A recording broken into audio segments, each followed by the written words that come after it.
Salut la Feel Good Family, c'est Guillaume, j'espère que vous allez bien. Et aujourd'hui je suis avec Adrian de la Vega. Hey. Et on va se retrouver donc pour une vidéo encore un petit peu particulière. On va faire une interview. Parce que Adrian, tu as une particularité qui m'intéresse beaucoup, et notamment son aspect psychologique et émotionnel. C'est donc que tu es une personne transidentitaire. Et tu fais d'ailleurs des vidéos sur le sujet, sur ta chaîne YouTube. Donc je vous mets tout ça en description, surtout n'hésitez pas à aller la voir. C'est très intéressant, il parle de son vécu.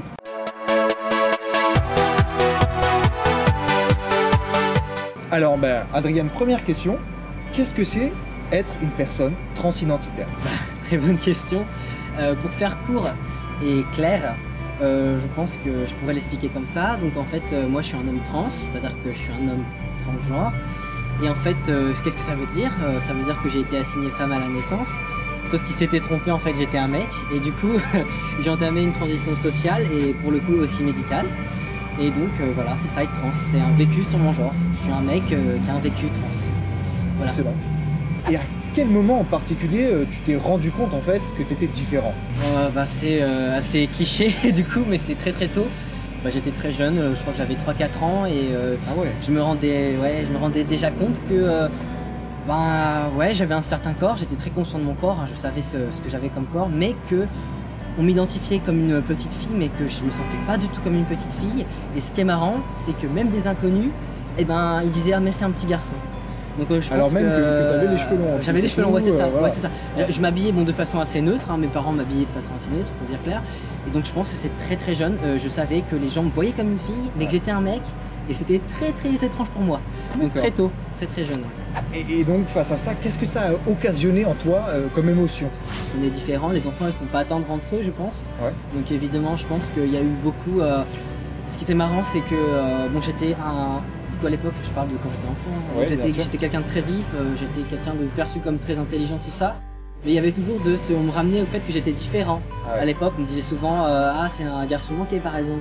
Alors j'étais pas blessé par ça, j'étais plutôt blessé par le fait que les gens ils me voyaient pas que j'étais un garçon. Je comprenais vraiment pas parce que pour moi c'était tellement clair.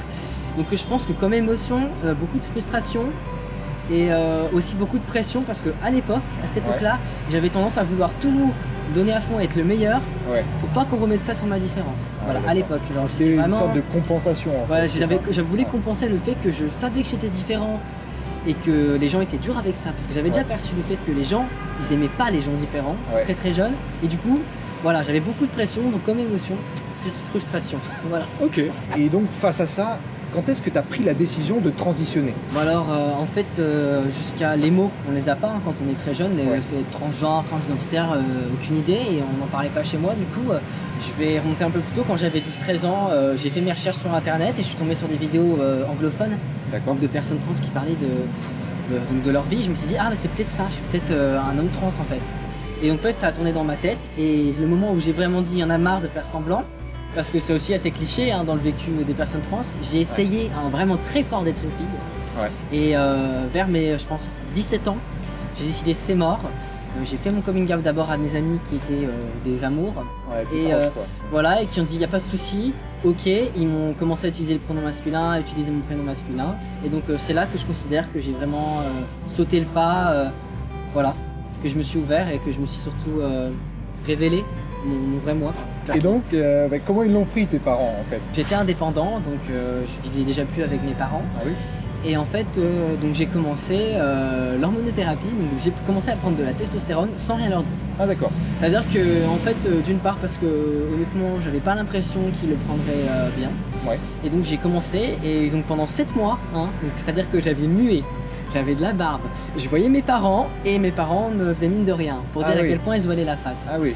Et donc en fait, ça m'a fait un déni et ça m'a fait de la peine à l'époque. Donc je leur ai pas dit. Donc à un moment j'ai décidé de le dire. Alors mes parents comment ils ont réagi? Il y a eu le déni, donc d'abord le déni comme on l'a dit.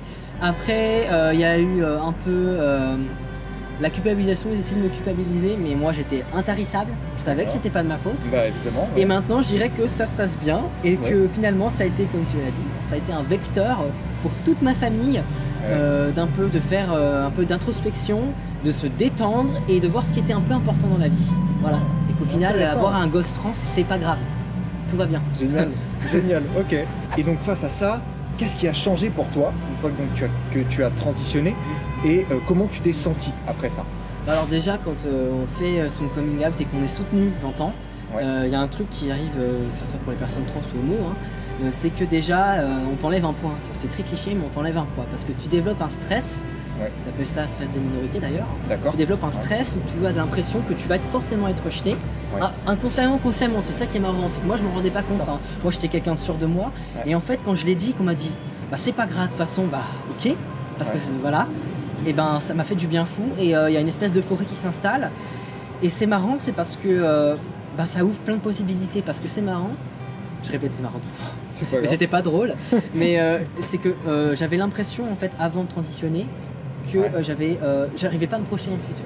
Ah oui d'accord, c'était comme impossible, bloqué, impossible. J'étais bloqué dans l'image qu'on percevait de moi, j'étais bloqué dans enfin je sais pas, je savais pas trop, j'étais bloqué. Et du coup avoir transitionné, je me suis dit allez c'est bon, c'est ouvert, je sais ce que je suis maintenant, en plus ça me conforte. Repartir sur des bases voilà, maintenant on peut y aller. Et comme je voulais faire de nos études et que j'ai plein de projets, je suis quelqu'un qui a 1001 projets, bah, ça m'a ouvert les portes et en fait je me suis dit bah j'avais raison. Et donc que du bonheur je pense. Et il faut le dire, je pense que je vais mettre un message un peu pour toutes les personnes trans. Parce que je précise que là je parlais que pour moi, hein. Là pour toutes les personnes trans, c'est prouvé et reprouvé que quand on soutient une personne trans, et bien tout de suite elle va mieux, tout de suite ça va mieux, ça enlève, il y a des personnes qui avaient des addictions, ça les aide à arrêter leurs addictions, enfin c'est que pour moi c'était que du positif. Parce que pour les personnes transidentitaires, ce qui est très difficile, tu me disais aussi, c'était le regard des autres. Donc forcément, quand tu les soutiens face à ça, quand il y a quelqu'un sur qui se reposer, bah forcément ça va beaucoup mieux. C'est comme d'ailleurs pour tout dans la vie. Si vous avez quelqu'un sur qui vous reposez face à quelque chose qui va être difficile, face à une barrière, tout de suite c'est plus facile. Exactement. Puisque être trans c'est pas dur, non, j'ai dit. Voilà, c'est pas dur d'être une personne trans, ce qui est dur c'est ce qui va arriver.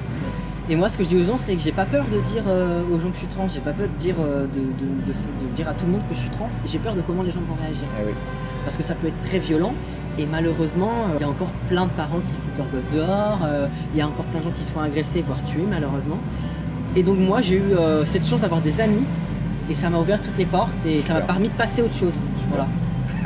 Et pour finir, je voudrais vraiment passer un message à toute personne, donc cisgenre, c'est-à-dire pas trans et trans, c'est qu'il faut vraiment se dire que le genre c'est quelque chose qui se vit, puisque dans nos sociétés, la société est genrée, et qu'il faut pas hésiter à explorer. Hein, c'est pas grave si on se trompe dans ce qu'on est, c'est pas grave si on sait pas trop ce qu'on est, il faut vraiment se détendre par rapport à ça, on a toute une vie. Ça serait dommage de ne pas explorer ces différents horizons. Donc voilà, je pense je pousse aux gens à se poser des questions et surtout à être bienveillant face à n'importe quelle personne ou situation qu'on ne comprend pas. Parce que c'est pas parce qu'on ne comprend pas quelque chose qu'on ne doit pas la respecter. Voilà, que je dirais exactement. Bravo, belle conclusion. Top. Voilà, donc si vous voulez en savoir plus sur le sujet, surtout, allez visiter sa chaîne. Donc il parle de tout ça, il met tout ça dans son contexte et à sa manière, il raconte son histoire. C'est vraiment intéressant, donc allez-y si vous avez des questions, si vous voulez en apprendre davantage. En attendant, si cette vidéo vous a plu, évidemment, n'hésitez pas à la partager, à mettre un gros pouce bleu en bas, évidemment pour Adriane principalement, et puis accessoirement pour moi. Évidemment, n'oubliez pas non plus de vous abonner à la chaîne et de cliquer sur la petite clochette pour ne rien rater des vidéos à venir. Et moi d'ici là, je vous dis à la prochaine, let's feel good.